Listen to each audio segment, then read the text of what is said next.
Hello students, today we are going to discuss the exercise of chapter number 6, that is our teeth and microbes. Exercise which is given within the chapter and the back exercise of the chapter also. So let us start. Please open page number 63 of chapter number 6. There you will find the quick check section. अब इस quick check section में हमें क्या करना है, we have to choose the correct answer here. ठीक है, हमें यहाँ पर दो ऑप्शन दिए हुए हैं, उसमें से we have to choose the correct option.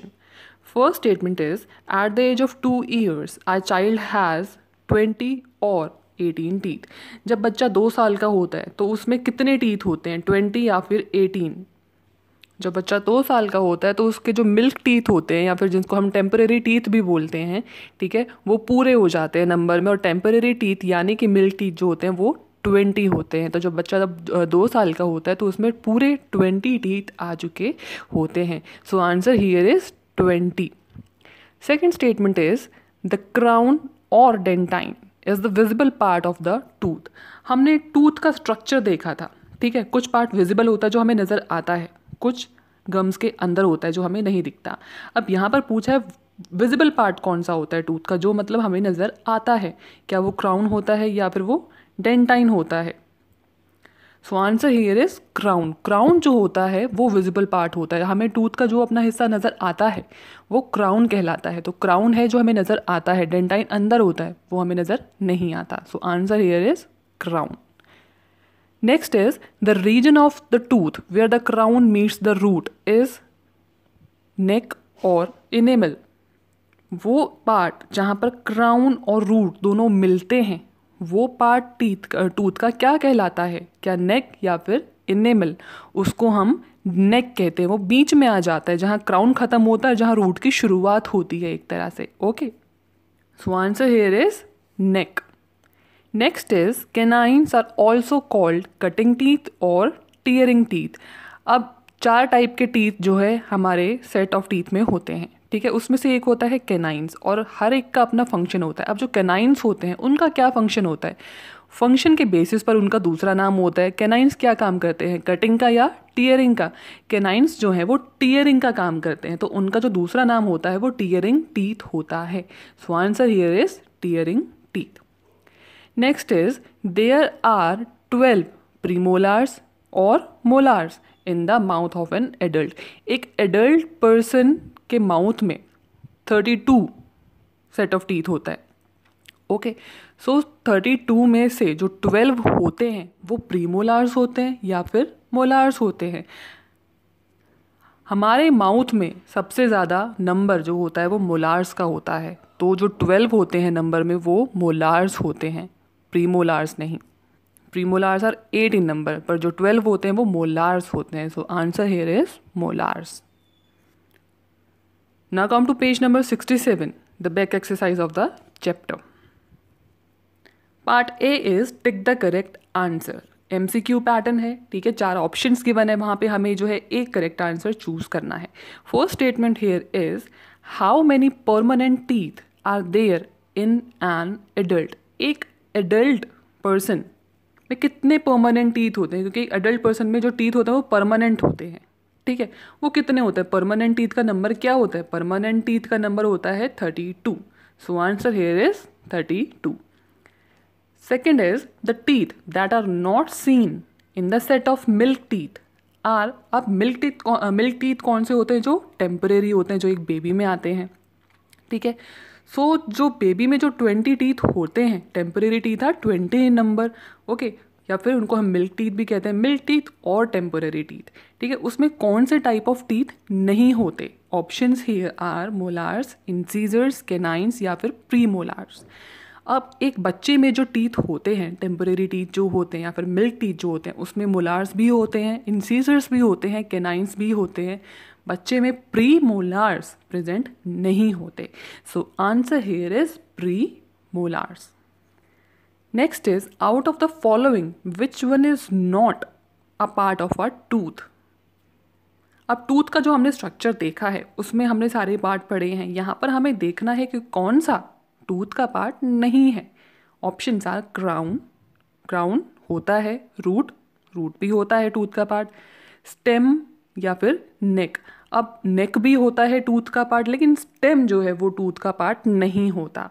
Crown, root, नेक, ये तीनों टूथ का पार्ट होते हैं, स्टेम नहीं होता। So answer here is stem. Next is the hardest substance in our body is dentine, pulp, enamel या फिर क्राउन। हमारी बॉडी में हार्डेस्ट सब्सटेंस, सबसे हार्ड जो सब्सटेंस होता है वो कौन सा होता है? वो होता है इनेमल। इनेमल क्या होता है? इनेमल हमारे टूथ के ऊपर जो कवरिंग होती है, वाइट कवरिंग जो होती है वो इनेमल होती है, वो हार्डेस्ट सब्सटेंस है हमारी बॉडी का। So answer here is enamel. Next is which of the following microbes are used to make curd. Now what is curd? Curd is yoghurt, like dahi. ठीक है, तो कौन सा माइक्रोब यहाँ पर जो गिवन है उसमें से कौन सा माइक्रोब कर्ड बनाने के काम में आता है? Options are bacteria, fungi, protozoa और viruses. Answer is bacteria. Bacteria जो होता है वो कर्ड मेकिंग में काम आता है। Now part B is write T for true and F for false statements. Okay, जो स्टेटमेंट ट्रू है उसके आगे टी लिखना है, जो स्टेटमेंट गलत है यानी कि फॉल्स है उसके आगे एफ लिखना है। First statement is milk teeth are also called permanent teeth. No, it is totally wrong. Milk teeth are also called temporary. Milk teeth temporary होते हैं because they fall off. ठीक है, वो गिर जाते हैं धीरे धीरे. So milk teeth are not permanent teeth. So we will write F here. F means false. Second is the pulp is the soft material which has nerves and blood vessels. अब pulp किसका part होता है? Pulp tooth का part होता है, जो tooth के structure में हमने देखा है। ठीक है, उसमें जो है सॉफ्ट मटेरियल होता है टूथ के अंदर, वो सॉफ्ट मटेरियल पल्प कहलाता है। और उसी सॉफ्ट मटेरियल में नर्व्स यानी कि नसें और ब्लड वेसल जो ब्लड लेकर आती हैं, ठीक है, उनका सप्लाई होता है। So this statement is totally correct. So we will write true here. Third is plaque is the outermost layer which covers the crown. No, enamel is the outermost layer which covers the crown and not plaque. Okay, so it is false. We will write false here. Next is we should brush our teeth twice a day. मतलब दिन में 2 बार brush करना चाहिए. Yes, हमें दिन में कम से कम 2 बार brush तो ज़रूर करना चाहिए. So this statement is also true. We will write T here. Now the last statement is the microorganisms are also called microbes. Microorganisms को हम microbes भी कहते हैं. Yes, microbes या फिर microorganisms एक ही बात है. So this statement is also correct. So we will write true here. Now turn the page number 68.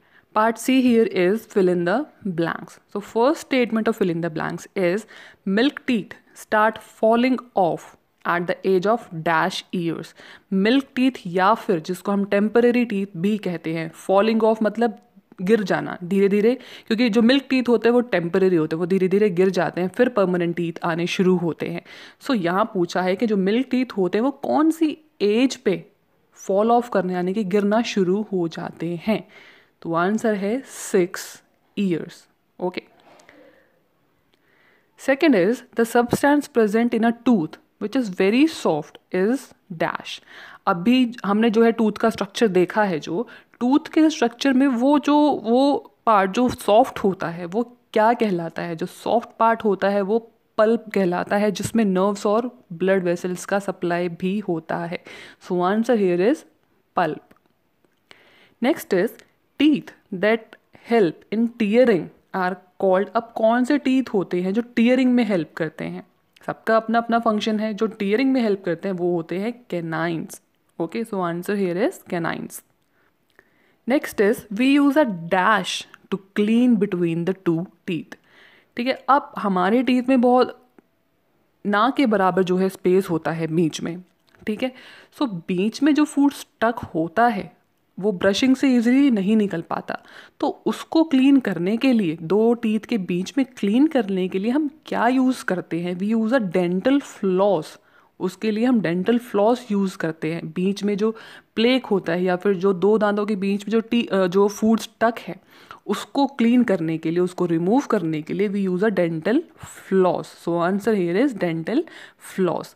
Dental floss क्या होता है? फ्लॉस क्या होता है? एक थ्रेड लाइक स्ट्रक्चर होता है, थ्रेड जैसा होता है, ठीक है, जिसको हम स्ट्रेच करके दो दांतों के बीच में जो है फूड स्टक होता है उसको रिमूव करते हैं। Last is the doctor who takes care of our teeth is known as dash. कौन सा डॉक्टर होता है जो हमारे टीथ की टेक केयर करता है, जो हमारे दांतों का ख्याल रखता है? वो होता है डेंटिस्ट। जब भी हमारे दांतों में प्रॉब्लम होती है तो हम कौन से डॉक्टर के पास जाते हैं? हम डेंटिस्ट के पास जाते हैं। तो दांतों के डॉक्टर को हम क्या कहते हैं? Dentist. So answer here is dentist. Now next part D is complete the following table. A table is given here. ठीक है, वहाँ पर हमें name of teeth, other name, functions, number of teeth in one's mouth, ये column जो है given है। ठीक है, सबसे पहला कॉलम है नेम ऑफ टीथ का, जहाँ पर हमें टीथ जो है वो शो किया गया है, टाइप ऑफ टीथ जो है वो गिवन है।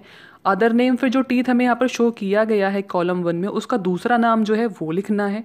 ठीक है, फंक्शंस में उस टीथ का फंक्शन क्या होता है वो लिखना है। और लास्ट कॉलम जो है नंबर ऑफ टीथ, वो है कि ये जो टीथ है वो उनका नंबर क्या होता है हमारे माउथ में, उनका नंबर लिखना है। फॉर एग्जाम्पल फर्स्ट जो है वो हमें करके दिखाया हुआ है। First one is incisor. Incisor का दूसरा नाम क्या होता है? कटिंग टीथ, वो दूसरे कॉलम में लिख दिया। उसका फंक्शन क्या होता है? कटिंग है। कटिंग टीथ है तो वो फूड को कट करने में हेल्प करता है। उसका नंबर क्या होता है? 4+4। 4+4 का मतलब है अपर जॉ और लोअर जॉ। अपर जॉ में भी 4 प्लस लोअर जॉ में भी 4, तो 4+4 मतलब अपर jaw plus lower jaw, total कितने हो जाते हैं? 8। इस तरह से। तो सेकंड हमें जो यहाँ पर शो किया हुआ है टीथ वो है कैनाइन। ठीक है, कैनाइन का दूसरा नाम क्या होता है? Canine is also known as tearing teeth. Okay, so what is the function of canines? Canines किस में हेल्प करते हैं? Canines help in tearing the food. जिस फूड को टीयर करना होता है उसमें कैनाइंस हमें हेल्प करते हैं। अब कैनाइंस कितने होते हैं नंबर में? कैनाइंस होते हैं टोटल 4, यानी कि 2 ऊपर वाले जॉ में, 2 नीचे वाले जॉ में। 2 + 2 makes 4। Next is premolar. Premolar का दूसरा नाम क्या होता है? प्रीमोलार का दूसरा नाम होता है cracking teeth. Okay, what is the function of premolar और क्रैकिंग टीथ? अब क्रैकिंग टीथ है तो ये इनका एक तरह से फंक्शन ही है। प्रीमोलार्स हेल्प इन क्रैकिंग। ठीक है, जैसे कोई हार्ड फूड होता है, फॉर एग्जांपल वॉलनट जो अखरोट होता है, अगर उसको हमें क्रैक करना है तो उसके लिए उसको हम प्रीमोलार्स के बीच में रखते हैं और फिर जो है हम उसको क्रैक करते हैं। तो ऐसा कोई जो हार्ड जो फूड होता है उसको क्रैक करने के लिए हम प्रीमोलार्स का यूज़ करते हैं। तो प्रीमोलार्स हेल्प इन क्रैकिंग। अब प्रीमोलार्स का नंबर कितना होता है? प्रीमोलार्स टोटल जो है 8 होते हैं, यानी कि 4 अपर जॉ में, 4 लोअर जॉ में। 4 + 4 हो गया 8। Last is molar. मोलार का जो दूसरा नाम है वो होता है grinding teeth. Okay, now what is the function of molar और ग्राइंडिंग टीथ? मोलार और grinding teeth, molars help in grinding and chewing of the food. Food को ग्राइंड करने में, ठीक है, उसका एक तरह से पेस्ट बनाने में, उसको च्यू करने में अच्छे से मोलार्स हमें हेल्प करते हैं, जो सबसे पीछे की तरफ जो है हमारे माउथ में प्रेजेंट होते हैं। अब मोलार्स का नंबर क्या होता है? हमारे माउथ में सबसे ज़्यादा जो टीथ होते हैं वो मोलार्स ही होते हैं। मोलार्स और टोटल 12 इन नंबर। ठीक है, 12 यानी कि इक्वली अगर उनको हम डिस्ट्रीब्यूट कर दे अपर जॉ में और लोअर जॉ में, मतलब 12 को हम डिस्ट्रीब्यूट कर दे 2 में तो 6 अपर जॉ में, 6 लोअर जॉ में। 6 + 6 हो गया 12। Okay, now part E is answer the following questions. Short answer type questions are given, of which question number 1 is name the 2 sets